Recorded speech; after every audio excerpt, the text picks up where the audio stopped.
Hello students, today we will discuss fourth unit objectives. So now let's start from question first. Which of the following are the three major goals of insurance rate regulation? तो ये पूछ रहा है कि insurance regulation में three main goals क्या होते हैं. देखिए क्या होगा इसमें इंश्योरेंस में. देखिए ensure that rate are adequate, not excessive and not unfair discriminatory. Next देखिए ensure that rate guarantee insurance company solvency and affordable and not only overly complex. Next देखिए ensure that rate do not allow insurer excessive or unreasonable profit and high enough to pay all claims and expenses and result in fair, consistent and equitable charges among all insured groups. तो ये कुछ कभी कभार ऐसा हो जाता है कि क्वेश्चंस में सारे लगभग से सही लगते हैं, लेकिन उसमें फिर हमें ये देखना पड़ेगा कि कौन सा ऑप्शन ज़्यादा एप्रोप्रिएट चीज़ें कवर कर रहा है ना. क्योंकि ये देखना है कि जो चीज़ें किस में ज़्यादा कवर हो रही हैं और कौन सी ज़्यादा एप्रोप्रिएट है. तो इन्होंने ये बोला कि रेट एडुकेट हो, ज़्यादा ना हो और अनफेयर ना हो, तो ये सब भी चीज़ें सही हैं. रेट्स गारंटी हो, इंश्योरेंस कंपनी सॉल्वेंसी और अफोर्डेबिलिटी, ये सब चीज़ें देख. अब यहाँ पे सारी काफ़ी चीज़ें कवर हो गई कि जो रेट है do not allow insurance excessive, ज़्यादा एक्सेसिव प्रॉफिट को अलाउ ना करें और हाई एनफ इतने ना हो कि जो बहुत ज़्यादा इतने हाई हो कि क्लेम तो एक्सपेंसेस एंड क्लेम तो पे कर सकें, है ना. इतने हाई ना हो कि अनरीजनेबल प्रॉफिट मेकिंग हो. रिजल्ट्स जो हैं फेयर हो, कंसिस्टेंट हो और इक्विटेबल चार्जेस हो. मतलब ऐसा नहीं कि किसी इंश्योर से ज़्यादा चार्जेस, किसी से कुछ. तो सारी चीज़ें जो हैं इतने हाई फाई रेट ना हो कि जो कि उसको आप क्लेम भी ना पे कर सकें, ऐसे भी ना हो और इतने भी हाई फाई ना हो कि एक्सेसिव प्रॉफिट आप उसको अर्न कर रहे हो. ठीक है. और देखिए question number 2. Which of the following type of insurance customer is most likely to have the broadest choice of risk financing alternative. सबसे ज़्यादा रिस्क फाइनेंसिंग अल्टरनेटिव की ब्रॉडेस्ट चॉइस किस में है. देखिए इंडिविजुअल में तो कम ही होगा, प्रोफेशनल पार्टनरशिप्स में हो सकती है, स्मॉल बिजनेस में भी कम होगा, है ना. तो मिडिल मार्केट अकाउंट्स में भी कम होगा, नेशनल अकाउंट्स में ज़्यादा होगा. क्योंकि नेशनल का समझते हो मतलब नेशनल का मतलब पूरे राष्ट्र के जो अकाउंट हैं वो ज़्यादा ब्रॉड हो जाएंगे. तो जब ब्रॉड हो जाएंगे तो रिस्क जितने ज़्यादा जो है चीज़ है वहाँ पे, तो रिस्क कवर करने के लिए ब्रॉडेस्ट रिस्क फाइनेंसिंग अल्टरनेटिव्स भी वहाँ पे ज़्यादा हो जाएंगे. देखिए सबसे पहला आप ये समझिए यहाँ पे जो स्टार्टिंग से कुछ 30-40 तक जो क्वेश्चंस आएंगे वो इंश्योरेंस के. इंश्योरेंस होता क्या है मैं आपको वैसे थियोरेटिकल लेक्चर में करा चुकी हूँ, लेकिन फिर भी आप एक बार फिर से समझ लीजिए. इंश्योरेंस का मतलब होता है कि डाइवर्सिफिकेशन ऑफ रिस्क. डाइवर्सिफिकेशन कैसे करते हैं रिस्क का. देखिए सपोज आपके पास जो है 1,000 रुपये 10 लोगों के पास, ठीक है. तो उम्मीद है कि किसी के एक के जो है 10,000 रुपये में से किसी एक की पॉकेट मर जाएगी. सपोज एक एग्जांपल लेते हैं, तो हम वो जो भी उसमें से 100 रुपये इकट्ठे करेंगे इंश्योरेंस में से. जैसे इंश्योरेंस में क्या करते हैं कि लोगों का मिलके कुछ फंड इकट्ठा करते हैं कलेक्टिवली, और वो जिसका भी लॉस होता है उससे उसका क्लेम उसको प्रोवाइड किया जाता है. तो आपको बात समझ में आ रही है. जैसे 100 घर हैं, दूसरे एग्जाम्पल से समझिए. अगर 100 घर हैं, है ना, बाढ़ आएगी तो ज़रूरी तो नहीं है 100 डूब जाएंगे. किसी भी तरफ से आ सकती है बाढ़. मतलब बाढ़ का मतलब है यहाँ पे कि एनी अनएक्सपेक्टेड लॉस, जो कि लॉस जो है कोई हो सकता है, एक्सपेक्टेड भी है या अनएक्सपेक्टेड भी है, हो भी सकता है और नहीं हो सकता है. ठीक है. तो सब 100 घर हैं वहाँ पे, तो बाढ़ आके किसी भी घर को डुबो के ले जा सकती है. अब 100 घर ने सोचा कि हम जो है किसी भी एक घर को पूरा जो है लाखों का नुकसान करना पड़े, इससे बढ़िया है कि 1,000 रुपये के सब कलेक्टिवली जमा कर लेते हैं. ठीक है. उसमें से अगर बाढ़ आएगी 100 घर में से, तो उसमें से 2-4 घर जो डूबेंगे वो अब 1,000 रुपीज़ कलेक्टिवली जमा कर लेंगे. जिसके भी डूबेंगे वो उसको मिल जाएंगी, तो किसी का पूरा लॉस ना हो, ये है इंश्योरेंस। अब क्या होता है कि जो प्रीमियम्स हम जमा करते हैं उससे जिस भी चीज़ पे क्लेम लेते हैं, जैसे मेडिकल इंश्योरेंस होता है, हेल्थ इंश्योरेंस, मेडिकल इंश्योरेंस या फिर लाइफ इंश्योरेंस होता है, तो जिसको भी प्रॉब्लम होती है उनके सबके उसके सबके प्रीमियम में से उसको पैसा मिल जाता है, जिसके संग भी कोई मिसहैपन होता है। तो इंश्योरेंस क्या है एक्चुअली, डाइवर्सिफिकेशन ऑफ रिस्क है इंश्योरेंस। ठीक है, समझ में आ गया। रिस्क जो है किसी के भी संग हो सकती है कोई चीज़ गलत, तो उसको डाइवर्सिफाई करना ही इंश्योरेंस करता है। अब देखिए थर्ड समझिए, which of the following are advantages of following qualified producer to handle certain type of claims.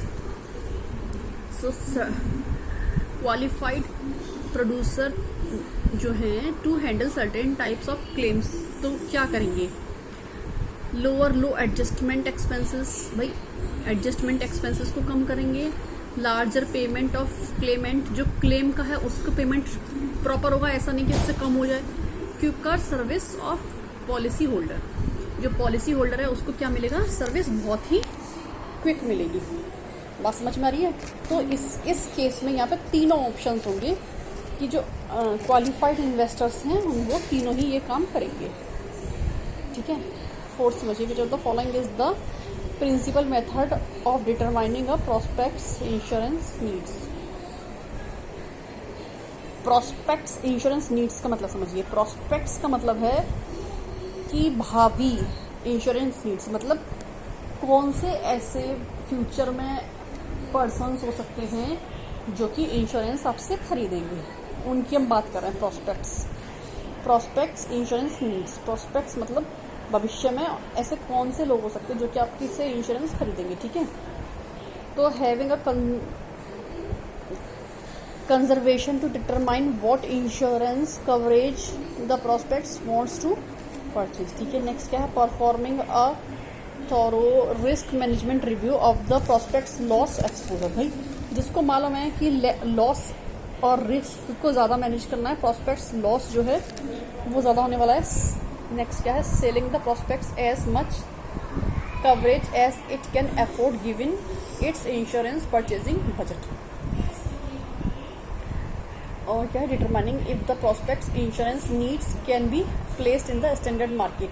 तो प्रोस्पेक्ट्स का मतलब है कि जो भविष्य में जिनको इंश्योरेंस की ज़रूरत पड़ सकती है, तो वो क्या होगा।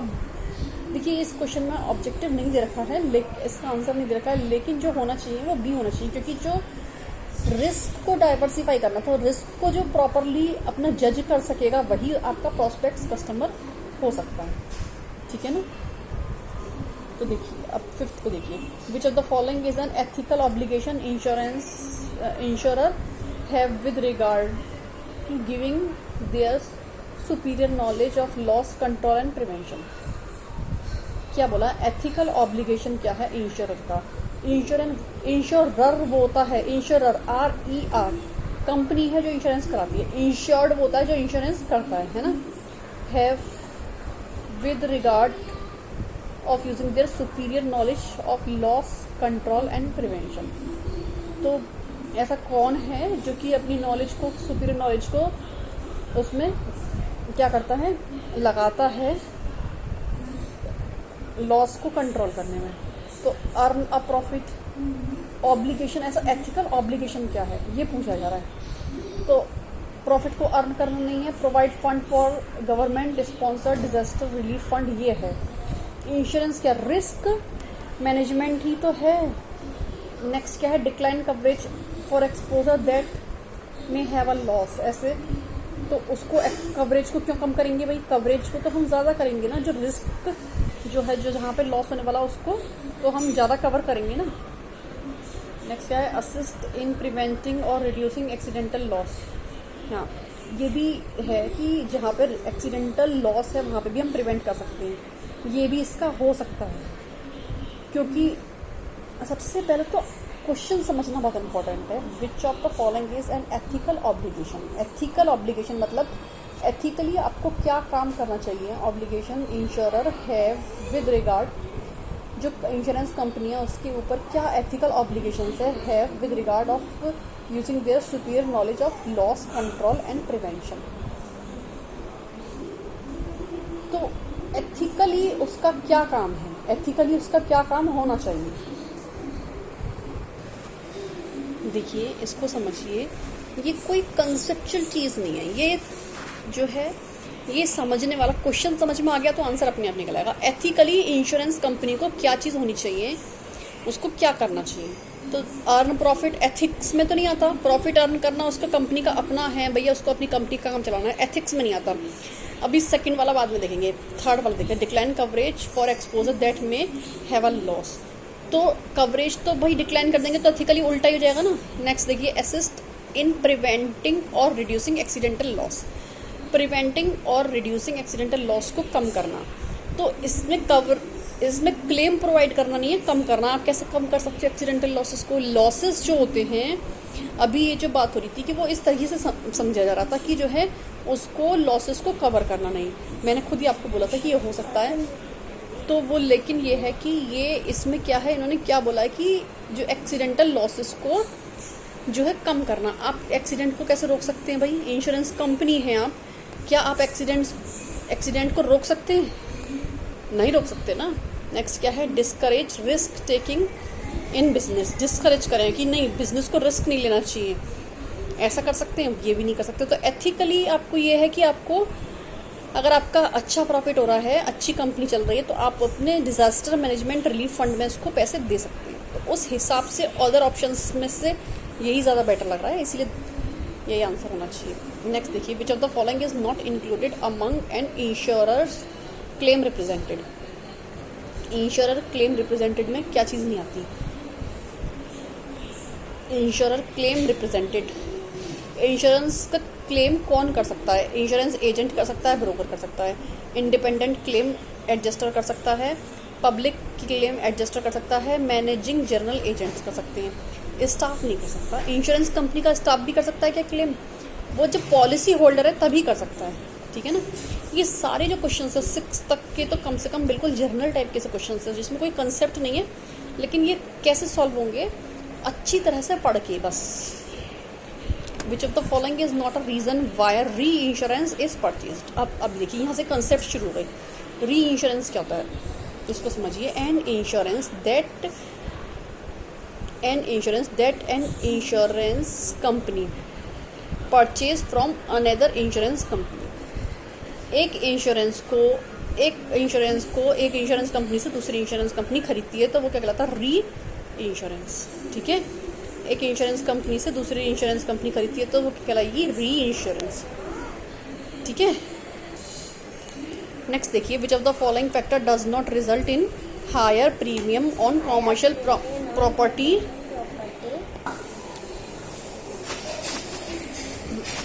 Which of the following factors does not result in higher premium on commercial property insurance? देखिए, ज़्यादा प्रीमियम कौन नहीं लेता है ना भाई? ज़्यादा प्रीमियम कौन नहीं लेगा? लार्जर लिमिट ऑफ इंश्योरेंस, भाई लार्जर लिमिट होगी तो प्रीमियम ज़्यादा हो जाएगा। स्मॉलर डिडक्टेबल अमाउंट्स, मतलब जो उसमें से जो पैसा कटे वो कम हो, तो वो भी वो बड़ा अच्छा इंश्योरेंस होगा, तभी ऐसा होगा।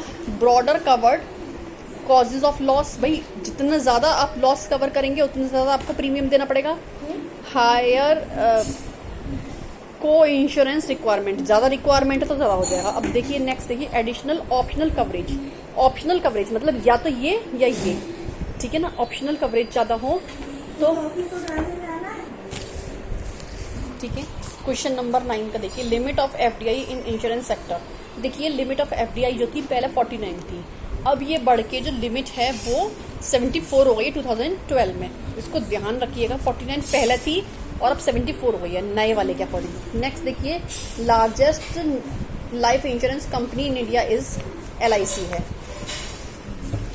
नेक्स्ट देखिए, the insurance is a contract, ठीक है। इंश्योरेंस क्या होता है? कॉन्ट्रैक्ट होता है। कॉन्ट्रैक्ट एग्रीमेंट अपने फर्स्ट सेमेस्टर में पढ़े हैं, बिटवीन 2 पार्टीज, ठीक है ना, जिसमें कि कुछ कंडीशंस को दोनों पार्टीज फुलफिल करती हैं, वो होता है कॉन्ट्रैक्ट।